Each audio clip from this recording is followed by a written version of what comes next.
Eli walked slowly through the quiet hallway of Station 91. Carrying a mop in one hand and a bucket in the other, the lights above him flickered once, then stayed still. The air smelled like metal, and cold air mixed with something strange like wet rubber. He had worked here for 4 months, now always cleaning, always ignored by the guards and scientists.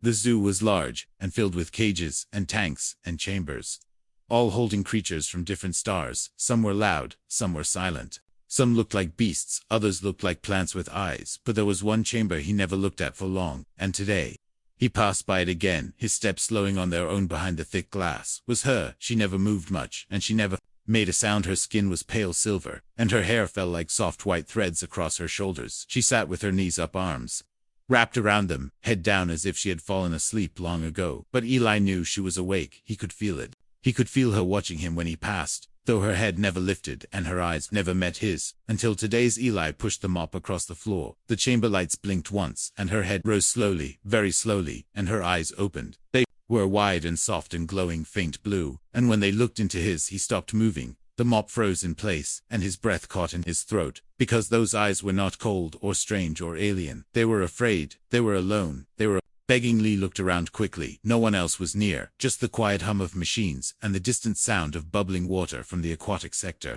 He stepped closer to the glass, just one step, and she did not flinch. She only looked at him like someone hoping he would speak but not expecting it. Her lips did not move, but her eyes asked something simple, something impossible. Please help me. Voice came through the speaker above him, calling for cleaning in Sector B. Eli jumped back, blinking hard the moment broken. He nodded and walked away. Fast heart beating hard in his chest, as if he had seen something he was not supposed to see. The rest of the shift passed like fog. He spilled a bucket near the insect tanks. He forgot to clean a console in the gravity dome, but his mind stayed on those eyes later, in the rest unit. He sat on his small bed staring at the ceiling, replaying the moment over and over. What was she doing here? Why was she in a cage alone? What did those eyes mean? He had seen many strange things in this place, creatures with sharp teeth and creatures with wings of smoke, but none of them had looked at him like that, like a child lost in a crowd, looking for a hand to hold. The next day, he walked slower than usual toward her chamber, trying to act like nothing had changed, but his eyes searched for her the moment he turned the corner, and there she was, sitting again, knees up, arms wrapped, head down. But as he passed, her eyes opened again and again. They looked at him, not wild, not angry, just sad and tired and full of something deep, something very human. He stopped again, only for a second, and that was all it took. Her hand moved. She lifted it slowly, then tapped the glass once, then again, a pause, then 2 more taps. He blinked, confused. It was not random, it was not noise, it was rhythm, like a signal, like code, like something trying to speak without words. Eli kept walking, not looking back, but inside his chest, something turned. Something twisted. She was not just a display. She was not just a strange alien behind glass. She was someone, and she was trying to reach out. That night he opened an old file from his training days. It was about first contact, about signs and signals, and the codes used long ago, before translators and common speech. And there it was, the code. He remembered it from Earth training class, the old Earth code used during wars, used in space, used in silence, Morse code. The next day, he watched carefully, and again she tapped the glass once, pause, then 2 quick taps. He counted and counted, and his heart jumped when he wrote it down. H, pause, E, pause, L, pause, P, help. She was asking for help. She was in a cage, and no one cared, but she still hoped someone would listen, someone would see, someone like Eli. And Eli did not know what to do yet. He did not know what it meant, or how much danger he was in, or how far this would go, but he knew one thing now: he could not walk past her again and pretend she was not real. He could not pretend she was not someone. That girl in the glass was not just a display. She was not just another alien. She was someone with a voice, someone with eyes that spoke louder than screams, someone who needed help. And Eli had heard her without a word, without a sound. And now everything was different. The hallway lights flickered again as Eli returned to his shift. His steps felt heavier than before, but not from tired legs. It was the weight inside his chest. The weight of those 4 letters, the weight of the girl behind the glass, the one with eyes that spoke the truth louder than any voice he had ever heard. He tried to keep his head low, tried to act like any other cleaner, like someone who did not care, who did not see, but his mind was spinning faster than his hands could move. He passed her chamber again, this time slower than before, pretending to inspect the wall console, pretending to check his bucket, pretending everything was normal. But His eyes drifted toward the glass, and there she was sitting just like before, but this time her head was already raised, her eyes already waiting for his, and the moment they locked again, he felt that same silent pull like a thread between them. Something invisible but strong. Her hand moved again, slower than yesterday. Her fingers touched the glass. One tap, then a pause, then two taps. Then another pause, then three quick taps. Eli looked around, then turned slightly, so his body blocked the security camera, and he stared at the rhythm, writing it down inside his mind, his heart beating faster with each pulse of her message. He went back to the supply room and pulled out his old device, one he had kept for private notes and hidden thoughts, and he tapped the code in just to see it in clear letters, DANGE, Relly. Stared at the word as if it might burn through the screen. He looked at the hallway camera above him and forced a fake cough before heading back to her side once more. He pretended to mop, but leaned closer to the glass and whispered with his eyes, not his mouth, "What do you mean? What kind of danger?" Her face changed slightly, not in fear, not in pain, but something else, something deeper, like sorrow. She tapped again, this time slower, more carefully, HURTBAD. And then nothing more. Her hand stayed pressed against the glass. Eli stood there for a moment, unsure of what to say, unsure of what to do, but he nodded slowly just once, and walked away with trembling fingers. And a storm rising inside his thoughts that night, he skipped the food line, and stayed in his room, pulling out his old tablet, and accessing the hidden files from the original Station 91 logs. He had never tried to view the restricted documents before, but now he needed answers, and he needed them fast. With a few silent hacks and stolen codes, he found the records for Sector D Specimen 47. Origin, unknown language match, incomplete emotional response, active translation implant removed months ago. There was also a note from Dr. Harvin, the lead xenobiologist, marked top secret. It read, "Behavior unfit for display, speaks too much, stares directly into human eyes, reacts strongly to isolation. Request for behavior dampening was denied by ethics. Board recommends silence, protocol activated." Eli felt sick. He read the report again and again, then stared at the screen for hours until the station lights dimmed for night mode silence. Protocol activated. What did that mean? What had they done to her to keep her silent, to stop her from reaching out? Was that why she tapped instead of speaking? Was that why her messages felt like cries in the dark? The next day he walked faster toward her cage, no longer afraid, no longer confused, just full of quiet fire. He glanced around once, saw no guards, then stepped close and placed a folded scrap of cloth on the floor, pretending it was trash. Tucked inside was a tiny piece of metal, a mirror shard, no bigger than his thumb, but enough to reflect his next message back to her hand, using light, not sound, not movement, but flashes. He stood near the glass and used the mirror to flash the old code, slowly, carefully, SAFEQUESTIONS. And she stared at it, confused. Then her eyes lit up with understanding, and she nodded once, then twice, and for the first time her lips moved just slightly enough to say one word, not aloud, but clear to him through the glass. WHYLI blinked hard, not sure how to answer that, not sure how to tell her he could not stand the way she looked at him, like he was the last person in the galaxy. Who might care? He just pressed his palm against the glass, and she did the same, hers, smaller, colder, but the touch meant something, something real. Then a voice echoed down the hall, a deep, rough voice from one of the guards. "Hey, cleaner, what are you doing over there?" Eli jumped back, knocking over his bucket, the water splashing across the floor. He mumbled about a faulty pipe and hurried away, heart racing, breath sharp and uneven. But as he turned the corner, he looked back once and saw her watching him, still hand pressed to the glass, still holding that silent message between them. And he knew now he had crossed a line he could never go back from. She had reached out and he had reached back, and that meant everything would change. He did not know how soon or how fast, but it had already begun. The silent message was not silent anymore, and the girl in the glass was not alone. Eli did not sleep that night. His thoughts moved like fast winds through a broken station, spinning out of control. He saw her eyes again and again in the dark. Eyes full of warning, and quiet fire eyes that had said more than any voice ever could. He sat on his small bunk, holding the cloth scrap she had returned, folded into the shape of a star. It meant something to her. He could feel it. He wanted to believe it was a sign of trust, maybe even hope, but deep inside something twisted, a feeling he could not shake. The next morning he wore his uniform without noticing the creases and walked through the halls. Without greeting the other staff, his hands clenched and his eyes focused ahead, toward Sector D, toward her cage, toward answers he was not supposed to ask. He reached her chamber and stood in front of it, pretending to fix a panel, as his eyes searched for hers, but she was not sitting in the usual corner.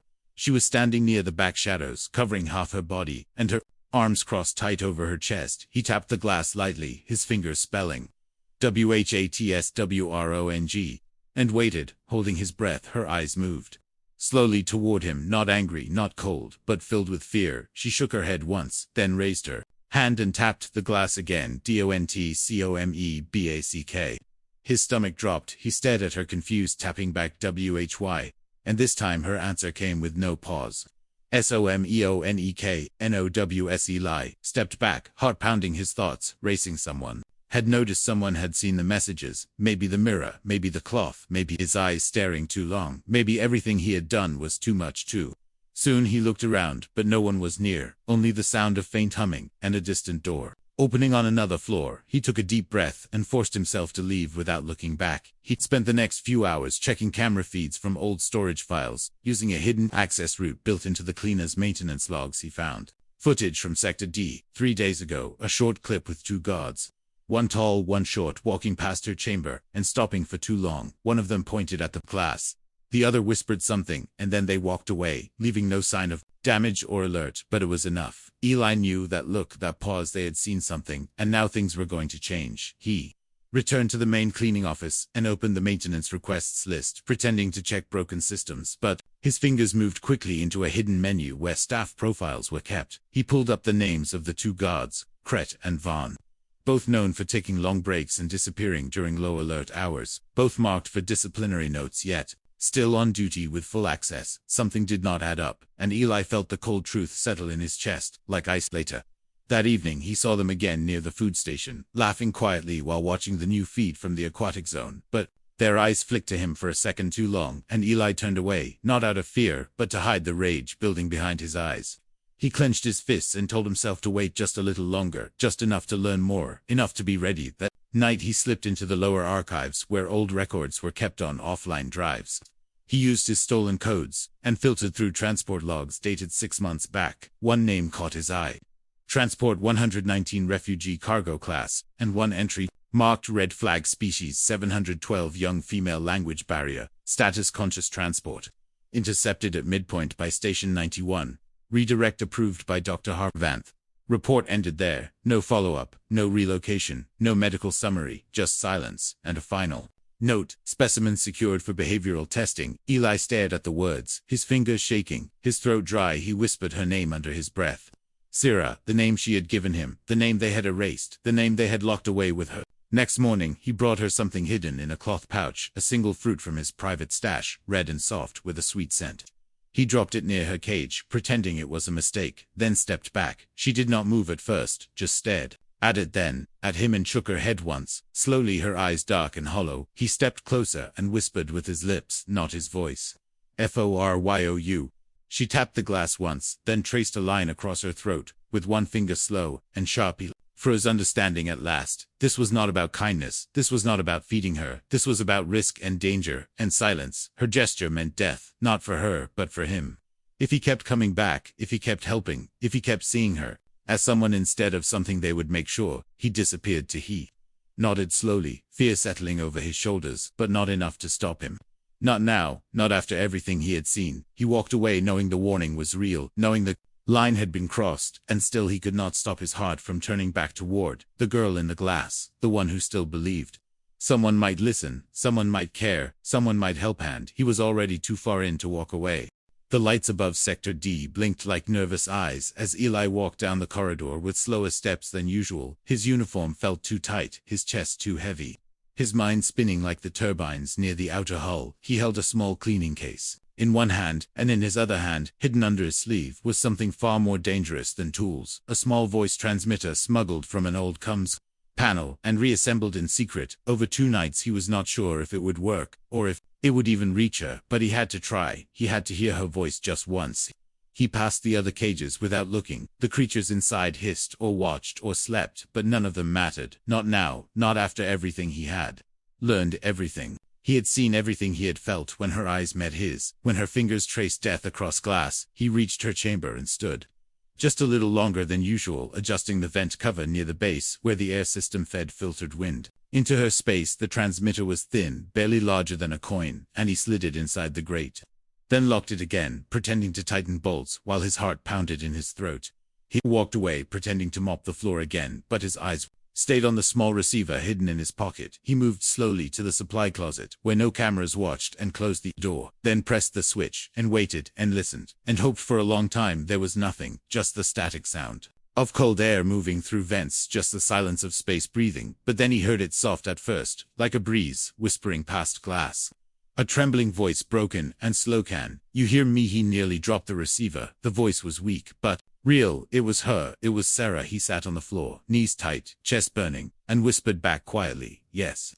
I hear you. Tell me what they did to you, and why they locked you here." She paused, then spoke again, words heavy like old stones. "They said I was dangerous because I speak, because I learn, because I ask questions. They said my voice was too strong, and my eyes too human, and they took me from my ship, my family, my world, and put me in this cage." Lee felt his throat close, the weight of her pain crushing him like gravity without limit. He asked why they kept her here, why they lied about her being a threat, and her voice cracked like ice as she said, "They are studying us, not showing us. They call this a zoo, but it is a lab. They want to learn how to control minds without pain, how to silence without breaking bones, and I was their best chance, because I resist.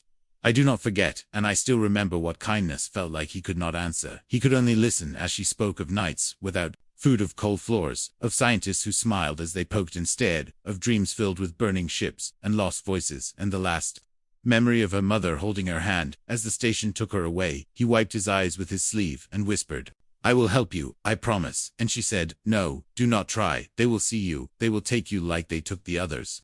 You must leave before they know your name." But he could not walk away. Not now. Not after hearing her. Not after feeling her words echo through his bones. He asked her what her real name meant, and she said, "It means light in the dark. It means voice in silence. It means memory when others forget." And he told her it was beautiful, and she laughed, a sound so soft and brief it felt like sunlight through storm clouds. Then the receiver went quiet, and his heart stopped as he pressed the button again, calling her name, calling her softly, but hearing nothing.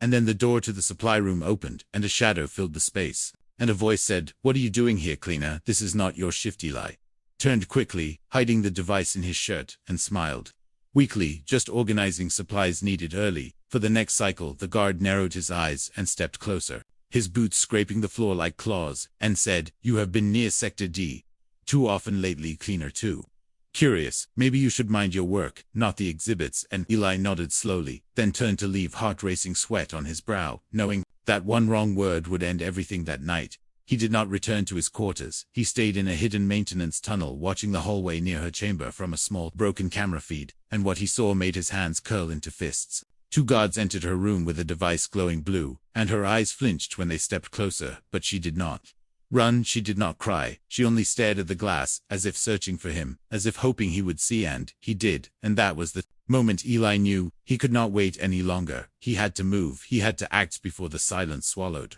her forever, before her light went dark, before the only voice brave enough to whisper the truth was silenced for good. He placed his hand on the wall near the tunnel exit, and whispered her name softly once, like a vow, like a promise, like a beginning. Sierra *. The air in the lower levels was thick and still, as if the walls themselves held their breath. Eli moved quietly through the dark service tunnel, his feet landing soft on the metal floor, his fingers trailing against the old pipes. To keep his balance, he had not slept, he had not eaten. He had only one thought, one plan, one chance to get her out, and he knew the risk was greater than anything he had ever faced before. But none of it mattered, not when her voice still echoed in his mind, not when her laughter still burned in his chest like a spark waiting to become fire. He had tried to reach her again through the transmitter, but it was silent. Her chamber was sealed. The guards now watched Sector D with sharper eyes, and the fear in the air had grown thick like smoke. No one talked about it, but he knew they had used the blue device on her, and he knew what it was. He had seen it in the old files, a tool designed to scramble memory and crush will without leaving a mark, and they had used it on her because she dared to speak, because she dared to reach out, because she dared to be more than just a specimen. Now he had to move. Now he had to act, and the only way in was through the most feared chamber on the station, the one even the guards refused to enter, the cage of the crawler. A creature so dangerous its file was sealed, so wild its screams were muted through triple walls, so intelligent some believed it could hear thoughts. Eli had never seen it, only heard the stories of what it did to its first handler, and how it had not moved since that day, as if waiting for something or someone. Eli stepped into the blackened sector, where the crawler slept. The lights above flickered weakly, and his breath caught as he reached the tall sealed door, covered in warning signs and dried bloodstains. He pressed his hand to the panel and used a stolen access chip from the janitor who never came back, and the door slid open with a sound like a dying breath. Inside the chamber was silence and shadow, and a shape that did not move. It sat curled in the far corner, massive and still, with long arms wrapped around its body and eyes, like twin stars, glowing faint in the dark. It did not roar, it did not growl, it only watched him as he stepped forward, one careful foot at a time. His voice low, his hands empty. "I need your help." The crawler tilted its head slowly, its eyes narrowing as if trying to taste the words. Eli swallowed hard and spoke again. "There is a girl locked in Sector D. They are going to erase her, and I need to get her out, but the path is sealed, and only you can open it, only you can cause the kind of chaos I need to reach her, and I know what you want in return." The crawler rose slowly, its full height towering over him, its claws dragging across the floor, its body covered in scars, like a story written in pain and rage and time. Eli did not flinch, did not move. He stood firm and whispered, "Freedom." For a long moment nothing happened. Then the crawler stepped forward and placed one clawed hand on the floor, and tapped once, then twice, then 3 times, and Eli knew it, understood. It had been waiting for this moment, waiting for a reason to wake, waiting for someone foolish enough to make a deal with a monster. They stood there for a breathless minute, then Eli turned and ran back through the tunnels, heart racing, mind spinning, knowing the storm was coming, knowing the moment would not wait. The next cycle began like any other. Workers moved through the halls, guards stood lazy near doors, and tourists in the upper dome watched glowing jellyfish dance in zero gravity. But in Sector E, the silence shattered as the crawler screamed, a sound so loud it cracked the walls and tore through the comms and sent every sensor into red alert. Lights flashed, sirens wailed, and guards rushed in panic as the beast broke its chains and slammed through barriers, roaring like thunder across metal skis. Eli moved through the chaos unseen, wearing a guard uniform stolen from the locker room, his eyes fixed on Sector D, his fingers tight on the stolen keycard. He passed fallen tools and spilled plasma and terrified staff hiding behind sealed doors. He reached her chamber and scanned the lock, and the door opened with a soft hiss inside. She lay curled on the floor, her body shaking, her eyes wide with confusion and pain. He dropped to his knees beside her and whispered her name, "Sarah. Sarah, it is me. I am here, I came back." And she looked at him with eyes that held flickers of light, still there, still alive. He pulled her up gently, holding her close, whispering, "We have to go now.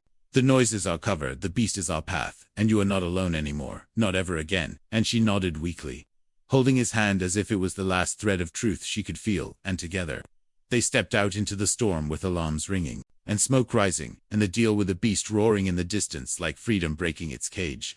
Smoke curled through the hallways as Eli guided Sarah past the broken doors and flickering lights. Her legs moved slowly, her steps unsure, her hand gripping his with what little strength she had left. Alarms screamed from every wall as guards shouted over the comms, but none of them noticed the pair slipping into the lower tunnels through a hatch hidden behind a fallen cart and old storage crates. The crawl space smelled of rust and oil and forgotten years. Wires hung like vines from the ceiling, and broken lights flashed in bursts like warning signs. Eli helped her through, carefully whispering directions, even though the noise above made his voice almost useless. But she followed him without question, her eyes tired but clear, her breath slow but steady. He could not stop now, not while her hand still held his, not while she still trusted him. They dropped into a wider tunnel where the air grew colder and the walls turned black with dust and soot. Eli pulled up his map on a cracked pad, barely working but still enough to show the hidden route. It was an old maintenance shaft, no longer in use, leading to an experimental level shutdown long ago, before the station became a zoo, before they turned glass cages into attractions and prisoners into exhibits. Sarah paused, her body trembling, and whispered one word, "Others." Eli turned to her, eyes narrowed. "What do you mean, others?" And she pointed forward with a shaking hand, her lips forming words without sound. He understood. "More of me down there," and his blood ran cold. The idea that she was not the only one, the idea that this place hid more than he had feared. They moved faster now, pushing through the dust and wires, until they reached a sealed hatch, marked with faded red paint and warnings that had lost their meaning over time. Eli hacked the panel with stolen codes, and a spark lit the door as it opened, with a loud groan, revealing stairs that descended into complete blackness. Eli turned on a small light and led her downward, each step echoing in the silence, until they reached the bottom, where the air felt thick and heavy, and the walls were lined with metal doors, each one marked with numbers and strange glyphs. Most were sealed tight, but one was slightly Open, and inside lay a pod glowing faint blue, with a shape inside. Sarah rushed forward and placed her hand on the glass, her voice breaking as she whispered names, names. Eli did not know, but names filled with love and memory. He stepped beside her and looked inside the pod, where a smaller figure lay, still breathing, eyes closed, skin glowing like hers, and beside it, another pod cracked open, but empty. They are my kin, she said, voice soft. They kept us apart, told me I was last, but they lied. Eli checked the pod systems and began the awakening sequence. Even though the process would take time, and even though every second counted above where the crawler raged and the guards regrouped, he asked how many more, and she pointed toward the darkness beyond the next hallway, where more pods glowed faintly like stars in a dead sky. Eli counted 6, maybe 7 each, with a child or youth each. Forgotten, each locked in dreams of silence. He activated as many as he could, not knowing how long the system would hold, not knowing if they would survive the shock of waking, but doing it anyway, because he could not leave them. Because she could not leave them, because no one else ever would. The noise above changed, a sudden hush, then sharp orders. Through the comes the breach is traced, lock sector exits, activate kill code. Eli cursed under his breath and turned to Sarah. We have to go now. We have to move before they seal this place forever. She nodded and reached for one of the smaller figures. Now blinking awake, eyes wide with fear, she whispered comfort in a tongue Eli did not know, but the sound felt like safety. He helped gather the others to walked one, stumbled one, he carried. They followed the tunnel deeper, toward an old escape shaft that led to a service dock abandoned years ago. The map showed a pod still connected, maybe broken, maybe working, but it was their only hope, their only way out. The path shook with distant explosions and the sound of boots far above, but Eli kept going, guiding them through shadows, praying the power held long enough, praying that freedom waited at the end of this long nightmare. They reached the final hatch, and he used his last code. His last chance. The door opened to a small hangar, cold and quiet, with a single escape pod, dusty and old, but still intact. He ran to it, checked the systems, saw blinking green just enough for launch, and turned to her. Go take them, go now. She shook her head. What about you? He smiled. I will stay. Jam the doors slow them down, make sure you get out. She stepped closer, eyes full of light and pain and something new, and she placed her forehead against his hand and whispered, thank you. He opened the pod door, helped them inside, watched each of the young ones climb in, their faces pale and scared but alive, and then she turned one last time, eyes locked with his, and the door closed. The pod hummed to life, engines flaring, lights shifting, and with a roar it vanished into the stars, and Eli stood alone in the cold room, hands still raised, and the sound of guards closing in behind him, knowing he had done what mattered, knowing her voice would never be caged again. Asterisk. The hallway behind Eli trembled with the sound of approaching boots as warning lights turned red, and alarms blared like dying sirens, but he stood calm in the center of the empty launch bay, watching the stars through the small round window where the escape pod had vanished seconds ago. His breath was slow, his eyes steady, his body ready for whatever came next. He had stayed behind, knowing what it meant, knowing they would come, knowing there would be no trial, no questions, no mercy. Because he had helped her, because he had opened the door, because he had refused to let her light go out. In the dark silence of glass and steel, the door burst open, and guards rushed in, weapons, raised voices shouting, hands grabbing, but Eli did not fight, he did not speak, he only looked past them, as if they were ghosts, as if they no longer mattered. And maybe they did not, because his part was done. Because she was free, because she was out there somewhere safe with her people, her kin, and her truth. They locked him down, dragged him through the station like a prisoner, like a traitor, but Eli walked with no fear, no shame. He had made a choice, and it was the right one, even if no one else believed it, even if the price was everything.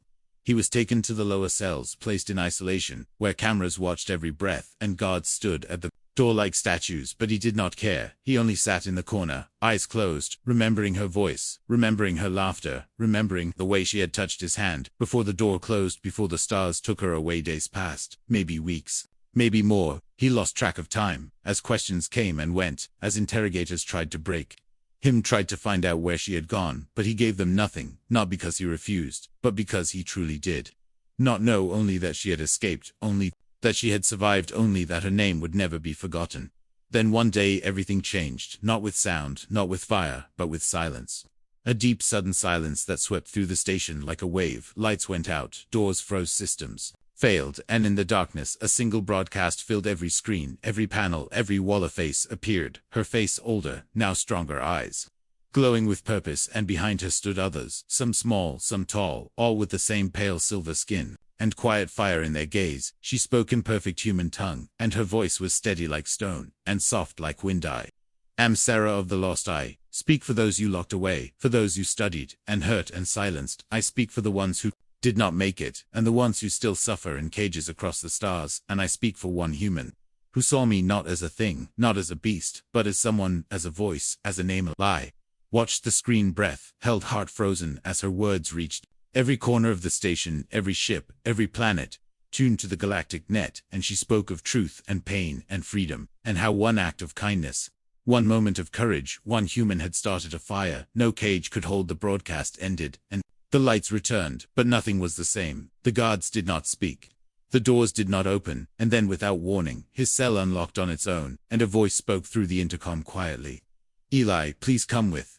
Who? She stepped out, unsure of what waited, unsure if this was another trick, but the guards did not stop him. They only walked beside him down the silent hallways, past empty chambers, past glass rooms, now shattered, past cages with broken locks. At the dock stood a ship, unfamiliar, but beautiful, curved like a wing, glowing with soft light, and at its ramp stood Sarah. Her eyes the same as before, but filled now with strength, filled now with peace, and when she saw him, she smiled. He walked to her, slow as if dreaming, and she reached for his hand, not with fear, not with thanks, but with trust, and said, "You gave me your voice, now I offer you mine." And together they entered the ship, and the stars opened wide in time. Stories spread across the galaxy, stories of a girl once locked in glass, stories of others who followed her, stories of change and light, and one name always whispered quietly, always remembered, always honored: Eli, the human who saw more than skin, more than silence, who listened when others laughed, who believed when others turned away, who reached through glass and found a voice waiting to be heard. And in every tale, in every corner of space, her eyes remained the same eyes that once begged for help, eyes that once feared the dark, eyes that now led anew, like the eyes that changed everything.